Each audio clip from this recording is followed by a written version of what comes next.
Hi, my name is Fred Dodson, and the title of this lesson or training is Choose What You Have.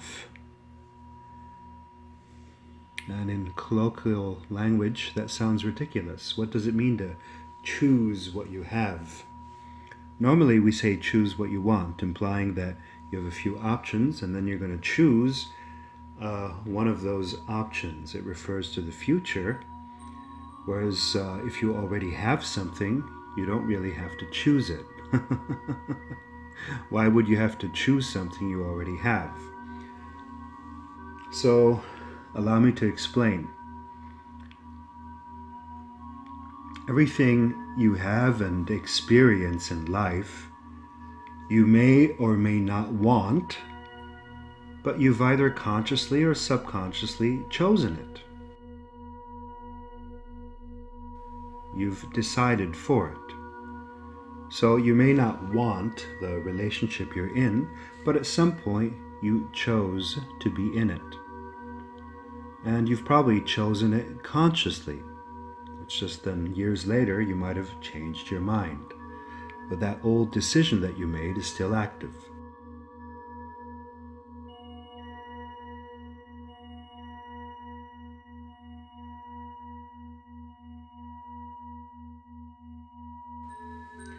Or you may or may not like the health issues you have, if you have health issues, but at some point you made choices that led to that health issue, and these choices were most likely half-conscious or unconscious, because we rarely consciously choose to have health issues or money issues. So I'm asking you to choose what you have, because if you now consciously choose all the things that are already in your life, your resistance to them dissolves and you stop feeling divided inside, and then you can finally move on.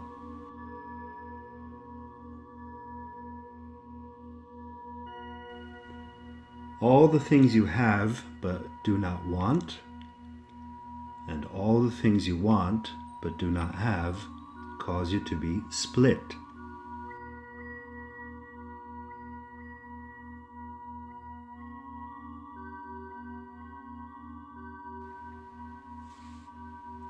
So if you have something that you don't want, the not wanting of it implies that you didn't choose it. And this implies that you're disconnected from your own choices, that you have no power over your reality, and that's ultimately disempowering. Why? Because you don't get in life what you want. I always say you can get what you want, but you don't actually get in life what you want. You get what you select.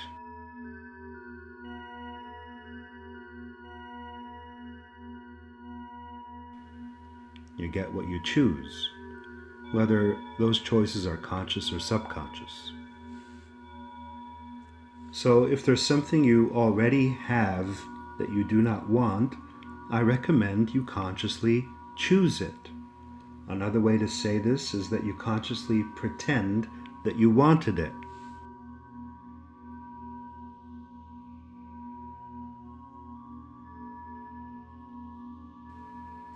And that takes it out of unconscious or subconscious creation into conscious creation, into conscious control over the thing you've been resisting. If you resist something, you can't control it. You can't really guide or control a dance partner that you push away. You have no power over the things you ignore or deny. And then on the reverse side, if you have something in life that you want but do not have, that also implies a separation, a lack, and the implication that you can't just select it. So let's go ahead and solve some of these psychological and emotional issues right now, because they tend to creep in incrementally outside of your conscious awareness. So it makes sense every couple of years to review these very important and basic lessons of reality creating. First of all, list the things that you have but do not want.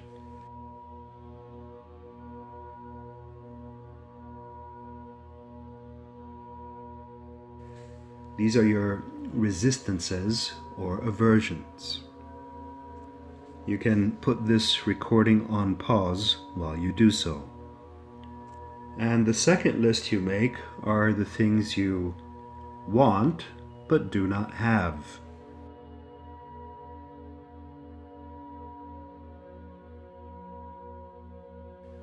These are your desires or unfulfilled wishes. And put this recording on pause while you do so.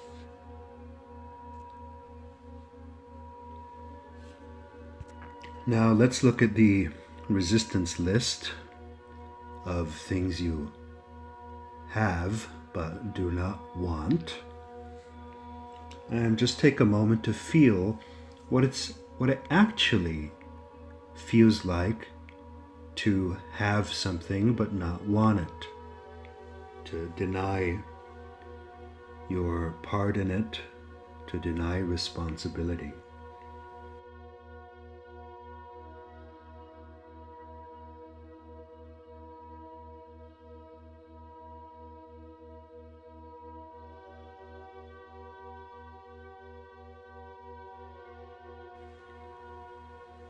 If you just take a moment to feel and look, you'll notice that it's not a pleasant feeling.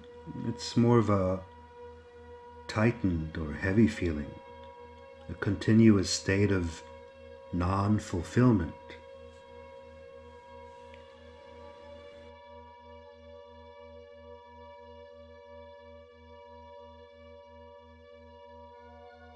And you see there's really no point in having and not wanting. Every time you think, say, and feel that you have something in your life but do not want it, you're implying that you do not create your own reality, that you are not the master of your ship. And with that, you incrementally, over time, lose power and the power to do anything about it. Because if you didn't create it, there's nothing you can do about it. If it has nothing to do with you and yet it's in your life, then you're a mere victim of it. Now, in the next step, with your resistance list, either write, speak, decide, or visualize one of those, or all of them if you want. If you really want to take this exercise to its full potential, that you want to have these things, that you consciously now choose to have these things.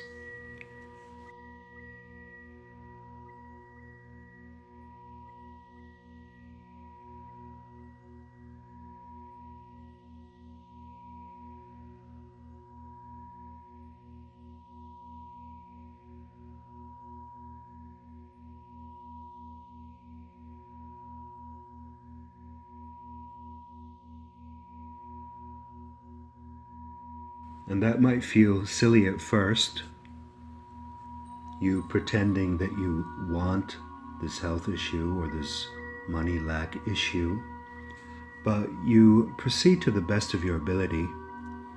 If you're lacking money, you say, well, I choose to lack money. I want to lack money. I chose this situation and I continue to choose this situation. And if it helps you to get into the feeling more, even visualize that rather than only saying it. You're trying to get into the part of you that subconsciously chose it, because there is a part of you that subconsciously chose it. And even if it's initially hard to accept or imagine that, do this to the best of your ability until you feel an inner relief or release. Find a way to consciously choose the things that you half consciously or subconsciously chose back at another time. And once you've completed this step, and that may be a matter of 10 minutes, could also be 30 minutes, or it could be a process that you draw out over weeks. Once that is completed and you feel you've taken responsibility for all these things that you have but do not want, you're then free to move on. You're then free to choose something better, to choose something new. So right now, even if you haven't done the last step yet, I'd like you to write down to each point that you listed in your resistance list what you would like to choose instead, what you would like to choose henceforth.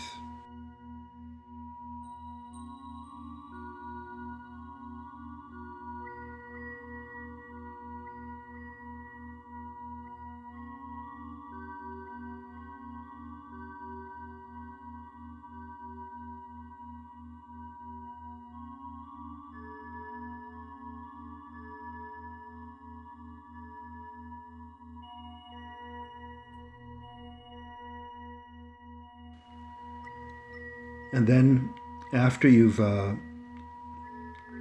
mentally embraced or taken responsibility for your resistance list, you go to this new decision list, and you consciously either write, speak, decide, or visualize these new decisions so that it's clear that these are your new choices. You can't do this half-heartedly. It has to be a clear announcement, a clear consent to these new choices. As I said, you do not get in life what you want, you get what you clearly consent to, you clearly accept, you clearly choose.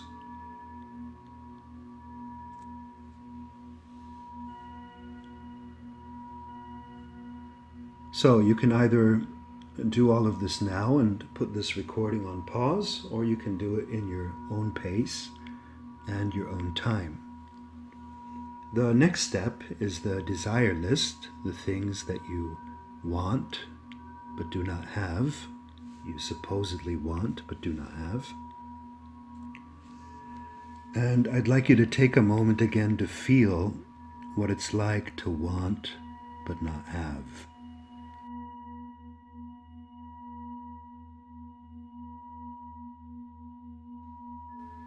And it's not really the ideal state.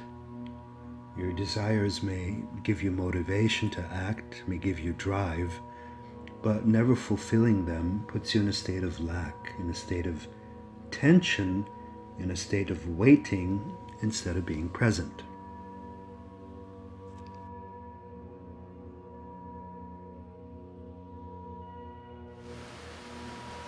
So, in the next step, take the first item on your list and imagine or feel what it's like to want that thing.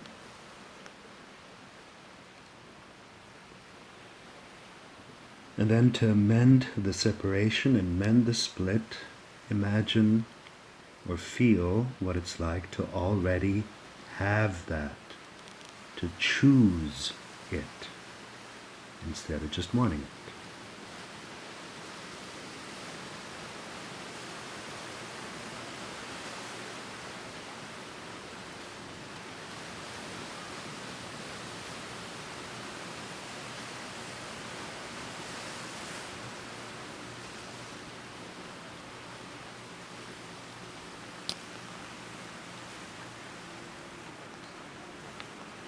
If you want, you can even say, I choose this.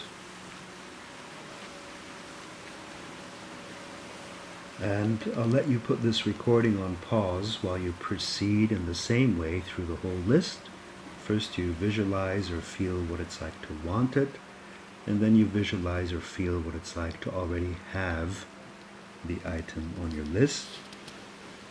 And even more than that, to consciously commit to it and to choose it.